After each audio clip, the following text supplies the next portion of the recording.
I'm gonna wait till the midnight hour. That's when my On April Fool's Day, 1984, a preacher's son begged God to let him die, then walked into his father's bedroom and got his wish. He was one of 10. 10 voices that defined the golden sound of American soul, and 10 private wars nobody in the audience ever saw.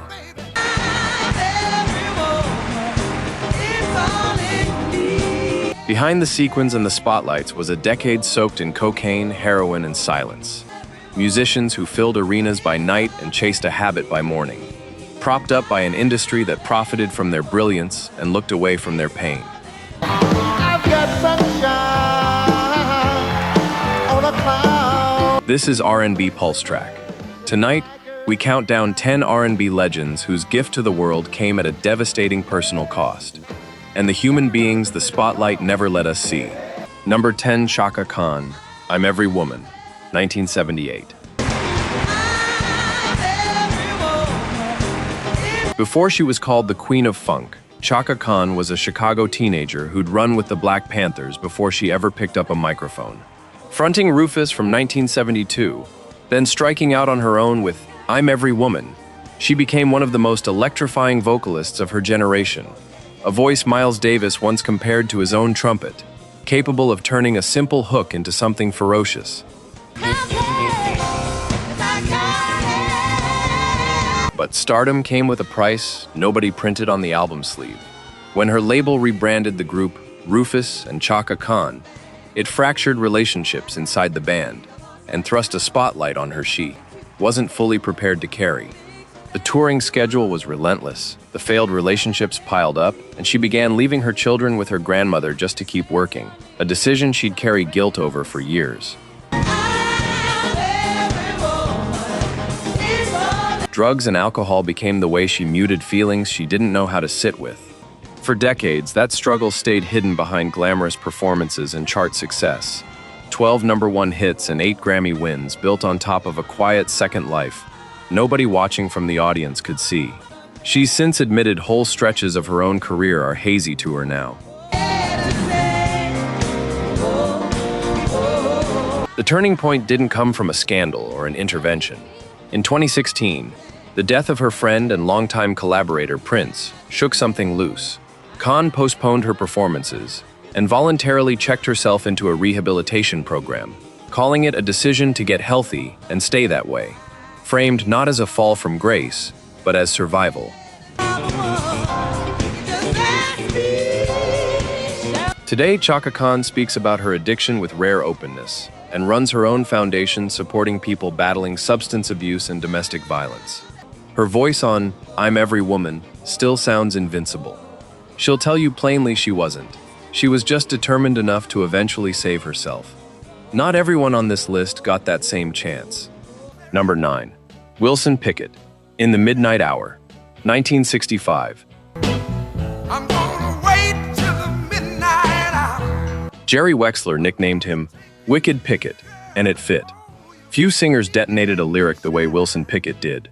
In the Midnight Hour, Mustang Sally, Land of 1,000 Dances, turned a raw Alabama voice into some of the fiercest soul recordings to ever come out of Memphis and Muscle Shoals. For a stretch in the mid-1960s, few men in soul music burned hotter. By the early 1970s, the hits slowed, and the temper that had always simmered beneath his stage persona began boiling over into his private life. He started drinking heavily and using cocaine, and the two fed a volatility that had always been part of him. Collaborators, including Bobby Womack, later admitted regret over the role drugs played in that circle. In 1991, he was arrested after driving onto the lawn of a New Jersey mayor's home while drunk, shouting threats. A year later, while intoxicated, he struck an 86-year-old pedestrian with his car. The man died months later. Pickett pleaded guilty to drunk driving and was ordered into rehab. A 1996 arrest for assaulting a girlfriend while on cocaine followed.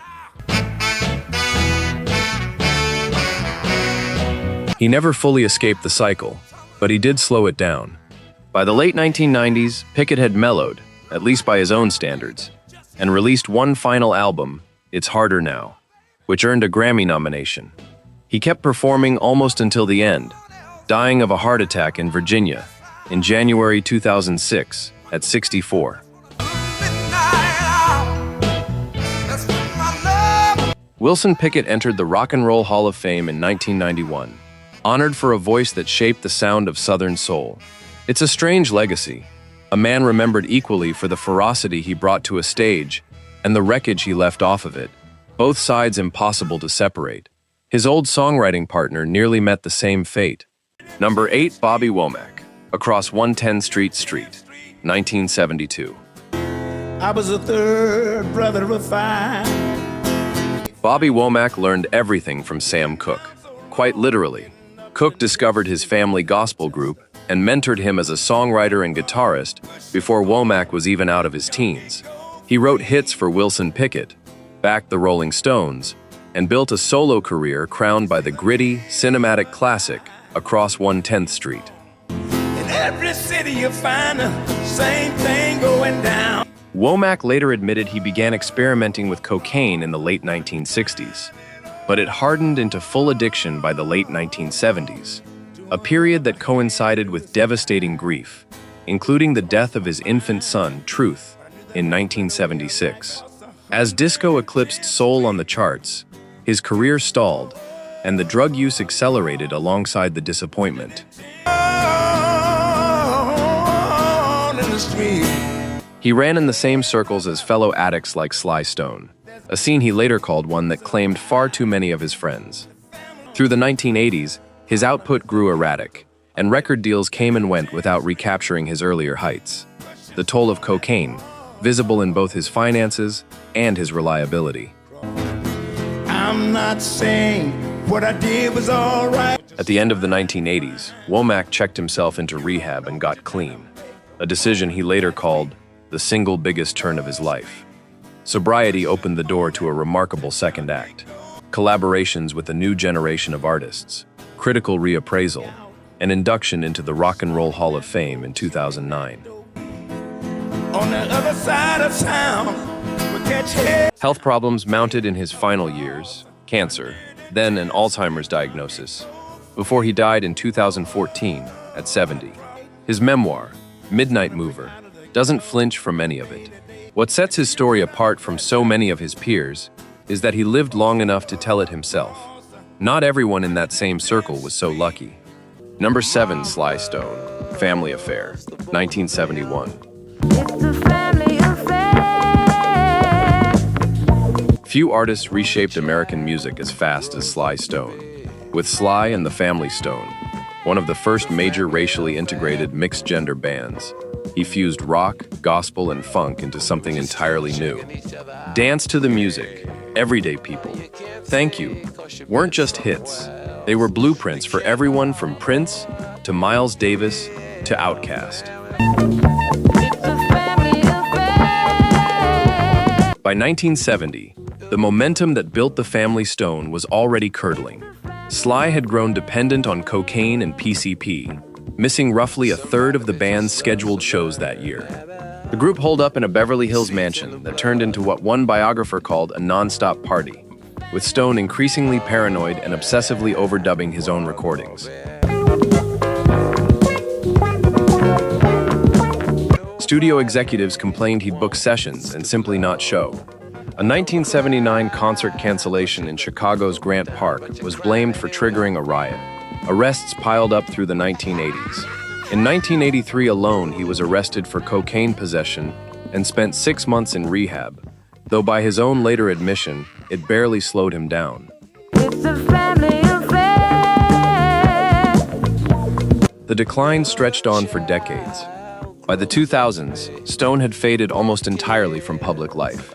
By 2011, he was homeless, living out of a camper van in Los Angeles. It wasn't until 2019, after multiple hospitalizations, that he finally got clean, a story detailed candidly in his 2023 memoir, Thank You. Cause you all broke down, it's a family affair.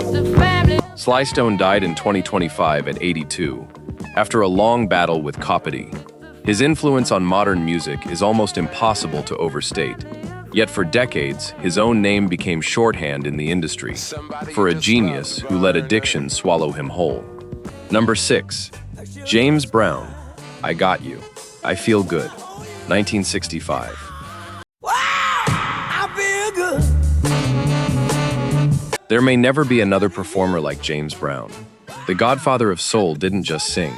He choreographed, screamed, collapsed to his knees and rose again, night after night, building the entire architecture of funk in the process. I Got You, I Feel Good, and Papa's Got a Brand New Bag changed the physical vocabulary of American music. So good. So good. By the 1980s, rumors of a habit had started following Brown almost as closely as his reputation for discipline once had. He appeared on live television in a manner many viewers found alarming, and by January 1988, he was facing 4 separate criminal charges within a single year, tied to guns, driving, and PCP. So nice. So nice. I got it. That September, Brown stormed into an insurance seminar next to his office, armed, accusing attendees of using his private restroom. He fled in his pickup, leading officers on a high-speed 2-state chase, at one point trying to ram patrol cars. Even after his tires were shot out, he drove another 6 miles on the rims before stopping. PCP was later found in his system. I feel nice. Brown was convicted on multiple charges and sentenced to roughly 6 years, serving about 2 before parole in 1991. He received a formal pardon in 2003. A second, eerily similar incident in 1998 sent him into court-ordered rehab rather than prison. He kept performing into his 70s, dying of congestive heart failure in December 2006. I knew that I would. James Brown's catalog remains one of the most sampled and studied in modern music history, a direct ancestor of funk, soul, and hip-hop alike. But his final decades are a stark reminder that even the most disciplined performer alive wasn't immune, and that the same intensity that built his legend also nearly unraveled it.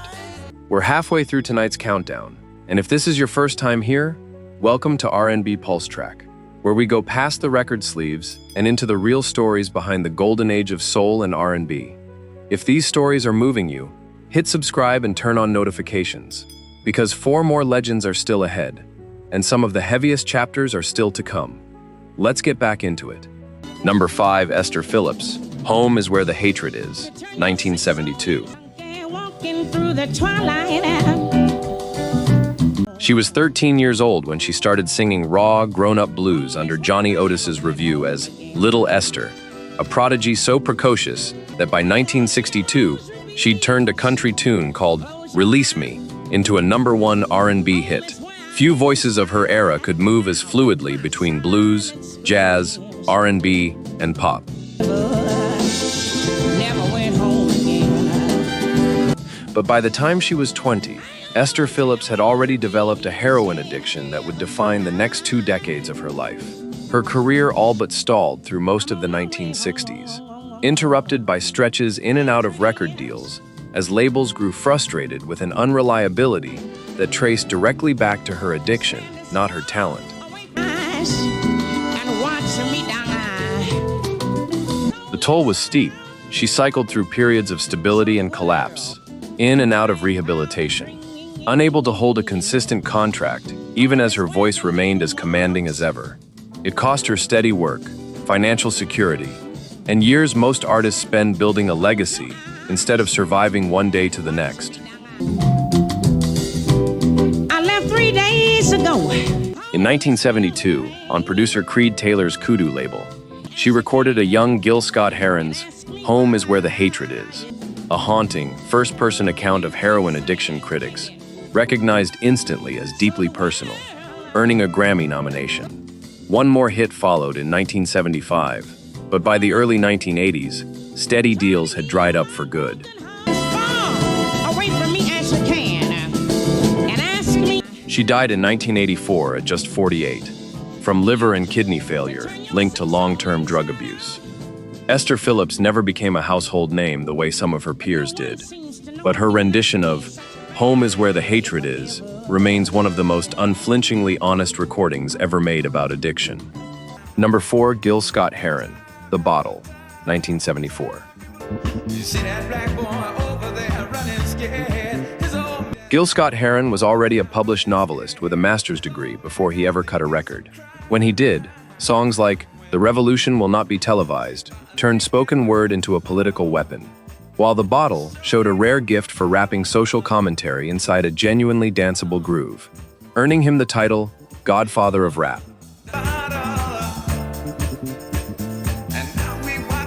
By the early 1980s, Scott-Heron had developed an addiction to crack cocaine, and his once prolific recording career essentially went dark, producing almost nothing between 1982 and 1994. The irony wasn't lost on those who knew his work. A man who'd written some of the most pointed anti-addiction songs of his generation was now living out the exact warnings he'd once put to music.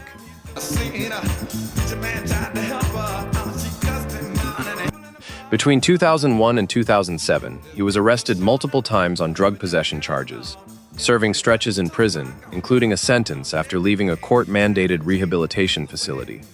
Friends and journalists described a man whose teeth, health, and finances had all deteriorated dramatically. He later revealed he had also been living with HIV for years. A brief creative resurgence arrived with 2010's I'm New Here, a stark, critically acclaimed comeback album.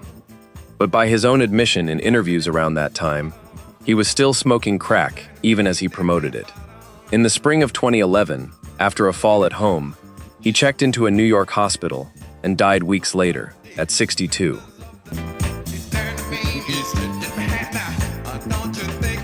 Gil Scott-Heron received a posthumous Grammy Lifetime Achievement Award, and his influence on hip-hop, spoken word, and socially conscious R&B is foundational and still growing.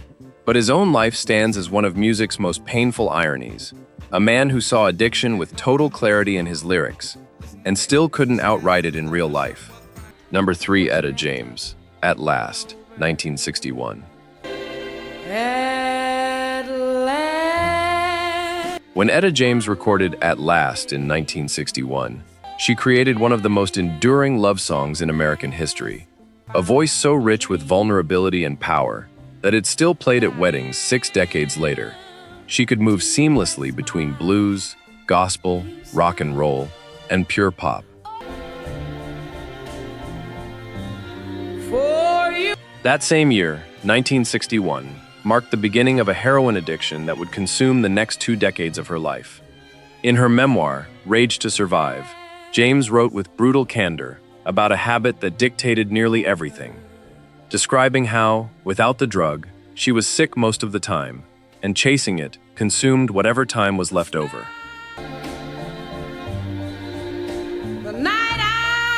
The damage was severe and sustained. Her career, by her own description, was in the toilet for long stretches of the mid-1960s. She served time behind bars connected to her addiction, and her husband, artist Mills, went to prison for years after taking full responsibility for drug charges that were, by most accounts, at least partly hers. And life is like a song. It took roughly 2 decades before James fully broke free of the addiction. In the early 1980s, without a record label, she rebuilt her career from nothing in small San Francisco clubs, personally calling venues and asking if they'd ever heard of her. Slowly, the bookings returned, eventually drawing audiences that included Elizabeth Taylor. At last. Her later years brought 6 Grammy Awards and induction into the Rock and Roll Hall of Fame. Etta James died in 2012 at 73. Where many of her peers' stories end in tragedy, hers stands as proof that even a 2-decade collapse didn't have to be the final chapter. Number 2, David Ruffin, My Girl, 1965. When David Ruffin sang lead on My Girl in 1965, he gave the Temptations one of the most recognizable vocal performances in American music. Warm, aching, instantly identifiable. For 4 years, Ruffin's voice was the sound that carried Motown's biggest group to the top of the charts. One skinny man can claim But even during those peak years, cracks were forming. Ruffin's cocaine use surfaced during his time with the group, leading to missed rehearsals and shows that frustrated his bandmates. And tension escalated further when he began pushing to have the group billed as David Ruffin and the Temptations. In 1968, group leader Otis Williams made the call to fire him.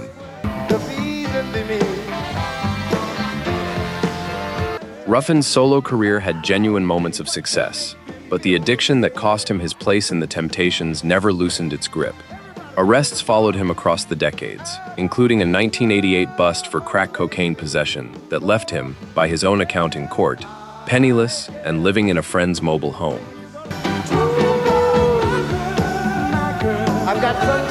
In 1991, things seemed to be turning around. Ruffin toured successfully with fellow former Temptations Eddie Kendricks and Dennis Edwards, even sharing a reunion moment on stage with Hall & Oates. But on the night of May 31st, after returning from that tour, Ruffin ended up at a crack house in West Philadelphia. He collapsed there, was driven to a hospital by a friend, and was pronounced dead a short time later. An accidental cocaine overdose, at 50 years old. An estimated $40,000 in tour earnings he'd been carrying was never found. Inducted into the Rock and Roll Hall of Fame just 2 years before his death, Ruffin's voice on My Girl remains forever shadowed by how avoidably it was silenced. Number 1, Marvin Gaye, Sexual Healing, 1982. Marvin Gaye was, by nearly every measure, one of the most gifted artists Motown ever produced. A writer, arranger, and vocalist, capable of both the searing social conscience of what's going on and the sensuous vulnerability of sexual healing. He didn't just make hit records. He redefined what soul music was allowed to say.